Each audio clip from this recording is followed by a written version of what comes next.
ভোগ করে না। স্বাধীনতার সুখ ভোগ করতে হলে আমাদেরকে ময়দানে ভূমিকা রাখবে। মেজর আব্দুল জলিল নবম সেক্টরের কমান্ডার, তিনি স্বাধীনতা পরবর্তীতে একটি বই লিখেছেন, অরক্ষিত স্বাধীনতাই পরাধীনতা। পড়েছেন কেউ? দেখেছেন কেউ? আমি সে 1991 সালে একটি বিজয় দিবসের 90 সালে বিজয় দিবসের আলোচনায় চিটাগংয়ে একটা বক্তৃতা প্রতিযোগিতায় বইটি উপহার পেয়েছিলাম।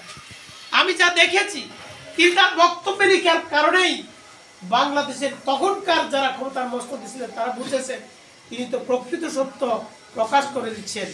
আর এর দ্বারা ভারতের যে উদ্দেশ্য সেটি কি হবে?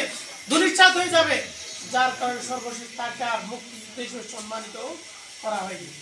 সম্মানিত উপস্থিতি, সুতরাং আমাদেরকে বুঝতে হবে যে আল্লাহ রাব্বুল আলামিন যে পরিবেশ করে দিয়েছেন, এই পরিবেশটাকে কাজে লাগিয়ে আল্লাহর নূরকে প্রজ্বলিত করার দায়িত্ব আমাদেরকেই নিতে হবে, ঠিক কিনা? তাহলে এই দায়িত্ব নেওয়ার জন্য আজকে আপনাদের এখানে আমরা দায়িত্বশীল ঘোষণা করেছি। আমাদের হান্নান ভাই কথা বলেছেন, তোমর ভাই কথা বলেছেন, এই খলিল ভাই কথা বলেছেন, সকল কথা অনেক কথা এসেছে। এই দায়িত্ব পালনের জন্য আজকে দায়িত্ব ঘোষণা করা হয়েছে। দায়িত্বশীল মাত্র কয়েকজনের নাম, বাকিরা সবাই দায়িত্ব মুক্ত, তাই না? সকলেই দায়িত্ব মুক্ত। যাদের উপর দায়িত্ব এসেছে মনে করতে হবে তারা দায়িত্বশীল আমাদের সকলের মতোই, কিন্তু তাদের উপর আরেকটা বাড়তি দায়িত্ব চাপিয়ে দেওয়া হয়েছে। আমরা সকলে আল্লাহর পক্ষ থেকে দায়িত্ব নিয়ে এসেছি। খলিফা, আমরা আল্লাহর পক্ষ থেকে প্রতিনিধিত্বের দায়িত্ব নিয়ে এসেছি। এই দায়িত্ব আমাদের সকলকে যার যার অবস্থা দেখে আল্লাহর প্রতি মানানোর কারণে সেই মানের দাওয়াত আমাদেরকে মানুষকে দিতেই হবে।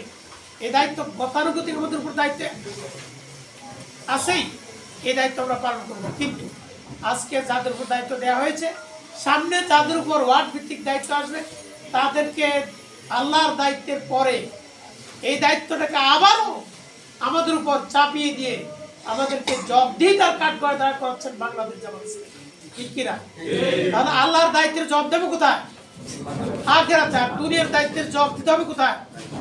দায়িত্বের কাছে। তাহলে যে ব্যক্তি দুনিয়ার পক্ষ থেকে, দলের পক্ষ থেকে দায়িত্ব পান, তিনি জবাব দিতে প্রথমে দুনিয়া দিয়ে পরবর্তীতে আখিরাতে। সুতরাং কেউ ভাই আপনারা যারা যাদের উপর দায়িত্ব আসেনি মনে করার কারণ নাই যে আমরা দায়িত্ব, তো আপনারাও দায়িত্বশীল, যেহেতু পরকাল আল্লাহর কাছে জবাব দিতে হবে। আবার এটিও মনে রাখতে হবে, আপনারা যারা আজকে ওদের দায়িত্ব ঘোষণার পরে আলহামদুলিল্লাহ বলেছেন, শুকরিয়া আল্লাহ আদায় করেছেন, তাদের উপর ওয়াজিব হয়ে গেছে তাদের কথার আনুগত্য করা, ঠিক কিনা? কেন? তাদেরকে আপনারা দায়িত্বশীল মেনে নিয়েছেন, সুতরাং দায়িত্বশীলকে সহযোগিতা করা আপনাদের উপর ওয়াজিব। কি সেটা সন্দেহ আছে? আল্লাহ রাব্বুল আলামিন বলেছেন, আল্লাহ রাসূল বলেছেন, আতিউল্লাহ ওয়া আতিউর রাসূল ওয়া উলিল আমরি মিনকুম।